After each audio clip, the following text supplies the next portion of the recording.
ऋग्वेद मंडल number 10 और सूक्त number 90 में प्रथम श्लोक में क्या लिखा है कि वो 1000 भुजा वाला भगवान काल विराट रूप, ये इन सब को वृत्ताकार में घेर के, ये गोल आकार में घेर के, यानी 10 उंगलों में कति काबू करके, 10 उंगलों माने बिल्कुल काबू करके, और उससे अति तिष्ठन्त, उससे भी बाहर ये देखो यहाँ पर काल लोक में रहता है। और यही शिव पुराण विष्णु पुराण बता रहा है कि प्रकृति से न्यारा होकर वो अपने वास्तविक काल रूप में जाकर के अलग से स्थित हो जाता है। ये वो काल का निजलोक और ये काल का जाल है। और यही आपने महर्षि जी के द्वारा उलझ पुलझ करते हुए भी नहीं छुपा पाए। अब यहां आप देख रहे हैं ऋग्वेद के अंदर भी पूर्ण परमात्मा और साथ में ब्रह्म, परब्रह्म और पूर्ण ब्रह्म की सबतः महिमा वर्णित है और जो यथार्थ है। अब आपने ऋग्वेद मंडल नंबर 10 के सूक्त नंबर 90 का प्रथम श्लोक सुना कि ये काल भगवान 1000 भुजा वाला, 1000 सिर वाला, 1000 आंखों वाला, और ये इन सब सारे ब्रह्मांडों को रोक के और इनसे बाहर भी विद्यमान है। आगे दूसरे में क्या लिखा है कि एवं इस कुछ सही तौर पर पुरुष माने भगवान अक्षर पुरुष पर ब्रह्म है।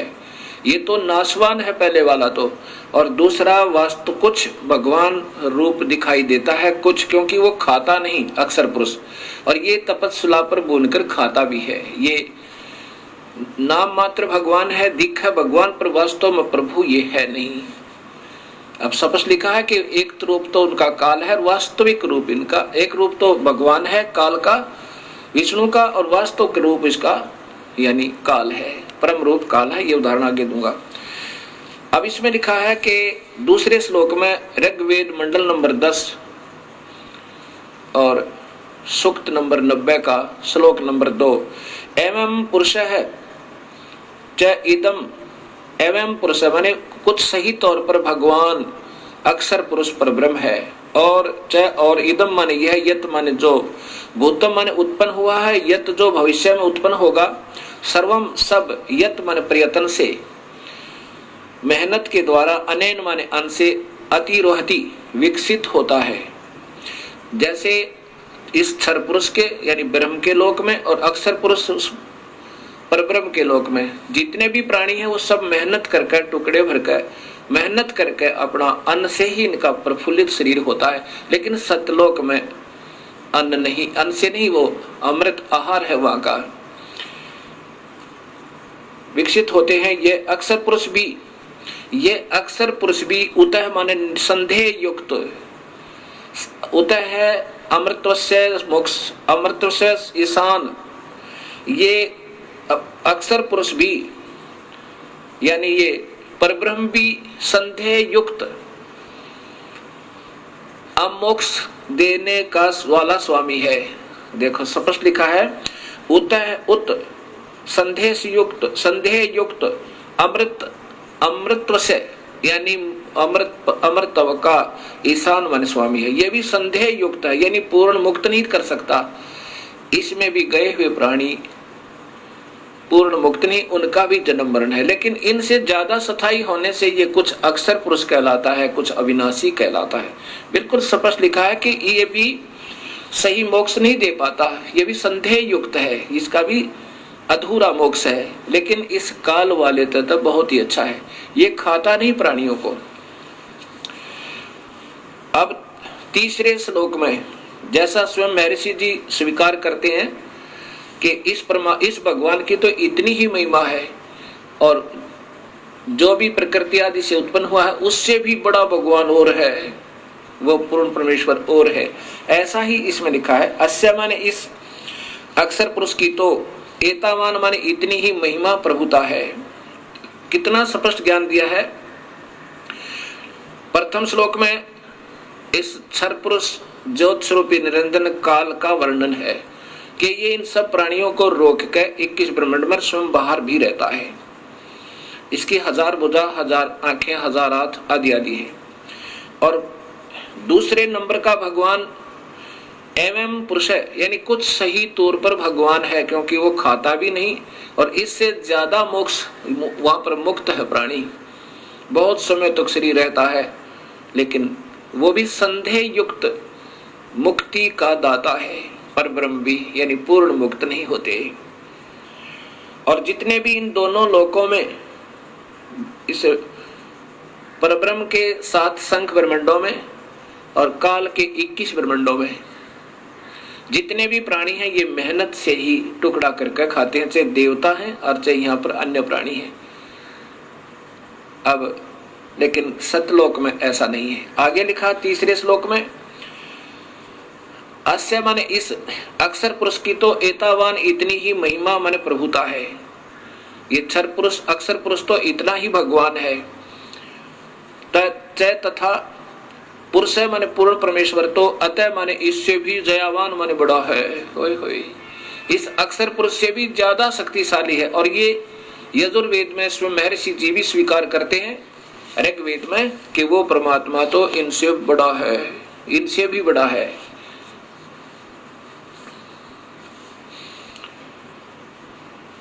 विश्व माने समस्त, भूतानी माने अक्षर पुरुष तथा सरपुरुष के इन लोकों में तथा सतलोक में जितने भी प्राणी हैं, वह इस अस्य माने इस पूर्ण परमात्मा नि अक्षर पुरुष का पाद माने एक पैर समझो।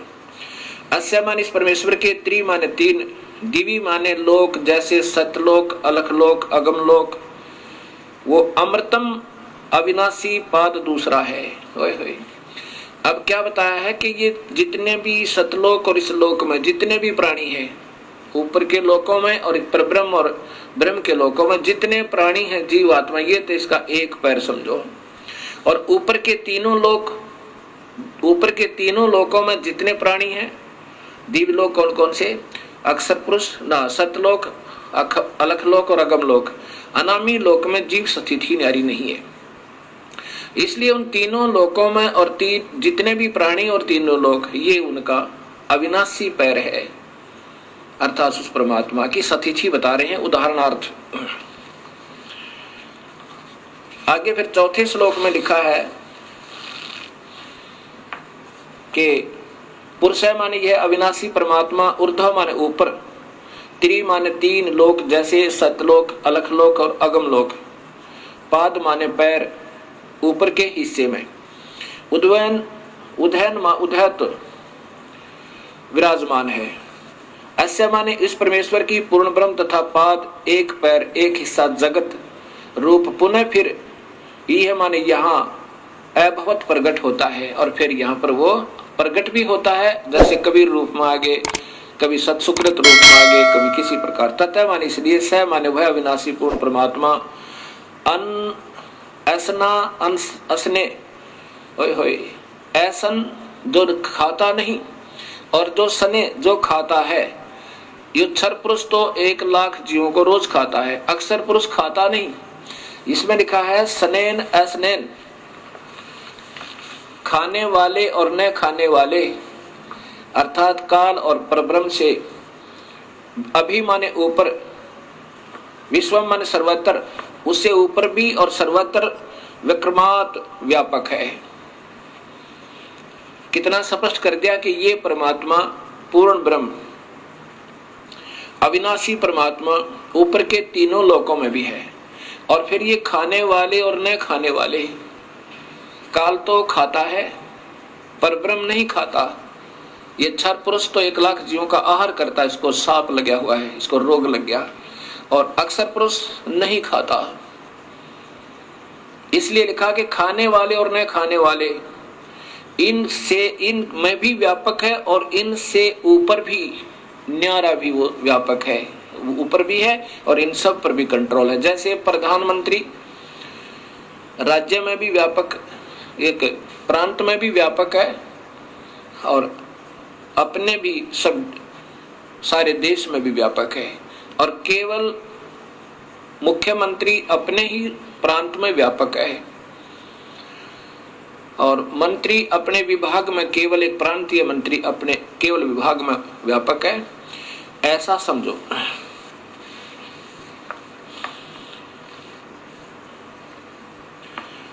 पुरुषेण माने काल भगवान ने अपने जाल साजी से हविषा माने गर्म करके खाने के लिए मक्खन पदार्थ रूप में, देवा माने भक्त आत्माओं को अयगम अविधि पूर्वक धार्मिक रूपी यज्ञ के द्वारा, अयगम यानी जो धार्मिक, यज्ञ माने धार्मिक कर्म, अयगम जो धार्मिक कर्म ना हो। जैसे गीता जी में लिखा है कि 7वें अध्याय के 15वें श्लोक में कि तीनों गुणों के द्वारा जिनका ज्ञान हरा जा चुका है वो राक्षस स्वभाव को धारण किए हुए दुष्कृतिन मनुष्यों में नीच, दुष्कृतिन माने वो अधार्मिक मतलब शास्त्र विरुद्ध साधना करने वाले, दुष्कृतिन माने जो सही धार्मिक कर्म ना हो वो बुरे कर्म करते हैं, जो शास्त्र अनुकूल साधना नहीं है, पूर्ण परमात्मा की पूजा नहीं है, उससे अन्य पूजा को दुष्कृतिन अर्थात अविधि पूर्वक साधना करने वाले कहा है। यहाँ वही है कि अयज्ञन जो अधूरी अविधि पूर्वक साधना रूपी यज्ञ के द्वारा, यत माने परिवर्तन करके, तनवंत माने ताने अर्थात जाल की तरह रचना रची, वसंत सुहाना मौसम, वसंत अर्थात रिंचिक सुख। अब जब तक इस प्राणी के शुभ कर्म साथ होते हैं, जब ये मौज मारता है, बड़ी खुशी के साथ रहता है, तो ये तो समझो वसंत ऋतु बनाई इसने। शुभ कर्म जब साथ हैं तो ये आनंदित समझता है अपने आप को। लेकिन ये गरीबदास जी कहते हैं तू जाने तेरी ऐसे नवेगी हरदम लेखा वरना रे। तो इन्हों सोच लेता है ये इंसान जब थोड़ा सा सुखी होता है कि तू ऐसे ही आनंद में रहेगा। नहीं, इस काल ने ही ये तुझे धोखा देने के लिए तेरे ही शुभ कर्म देकर वो वसंत ऋतु बना दी, अर्थात ये रंचिक सुख संतान और संपत्ति का दिखाया।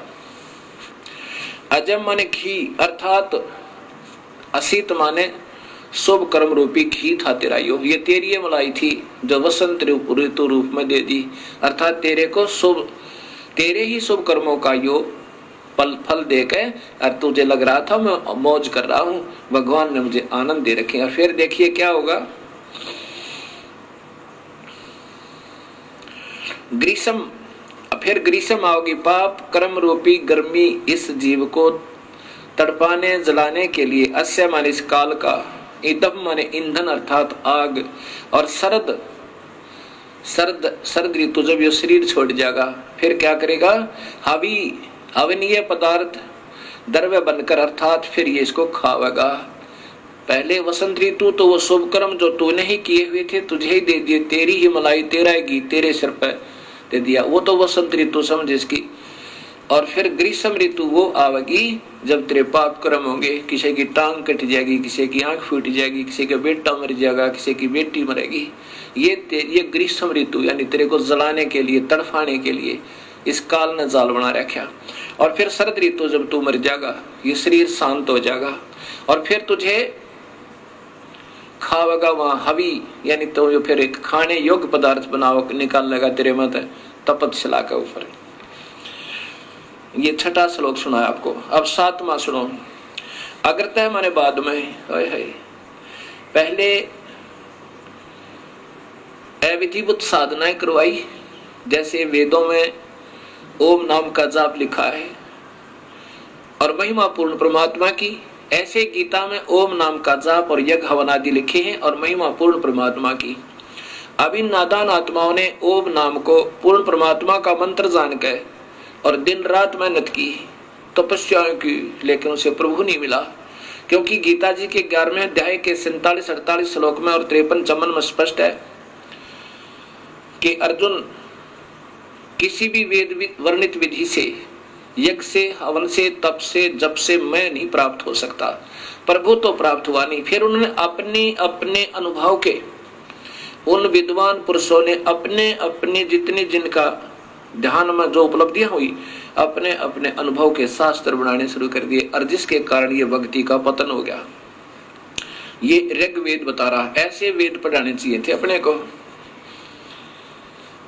अग्रता माने बाद में, तम माने सज्ञान अंधकार की, यज्ञम माने पूजा के आधार पर, पुरुषम माने काल भगवान को, तेन माने उन, देवा माने भक्त आत्माओं, च तथा साध्य माने सिद्धों ने, ऋष्य है माने ऋषियों ने, बहरसी माने वेदों के बाहर अर्थात भिन्न भिन्न, जातम माने स्वयं उत्पन्न कर दिए।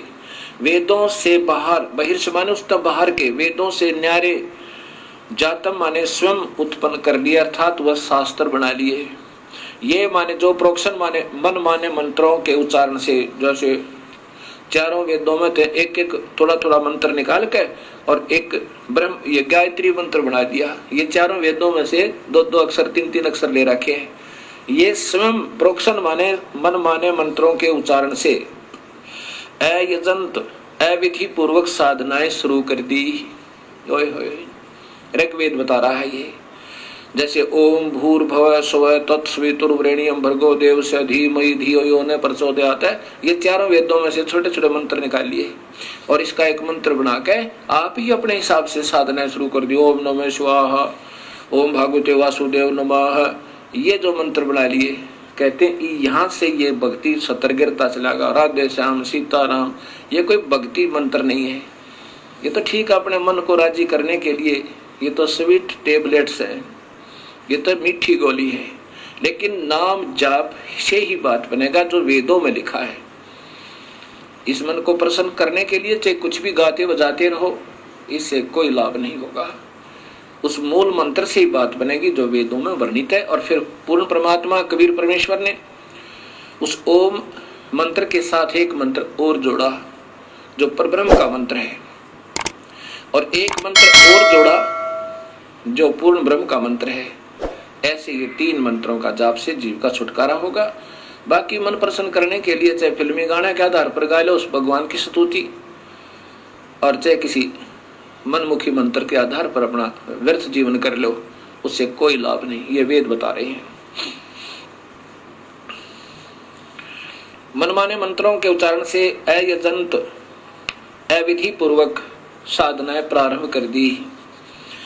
अब 8वां श्लोक है कि तस्मात उस धार्मिक यज्ञ, उस धार्मिक कर्म यज्ञ आदि से जो अविधि पूर्वक थे, अर्थात काल ब्रह्म को ही पूर्ण ब्रह्म मानकर निर्गुण सरगुण रूप से धार्मिक कार्य करने से सर्वहुत सब धार्मिक कार्य यज्ञादि करने वाले, अब उस पूर्ण परमात्मा को के ही जैसा इस काल को मान के उसी की साधना करने वाले वर्षद, प्रसद माने पूरी सभा, प्रसद माने पूरी सभा यानी पूरा भक्त वृंद, सभी भक्त आत्माएं, समुदाय आयजम पिंगला हुआ घी अर्थात प्रभु प्राप्ति की प्रेरणा से विशेष प्रेरित।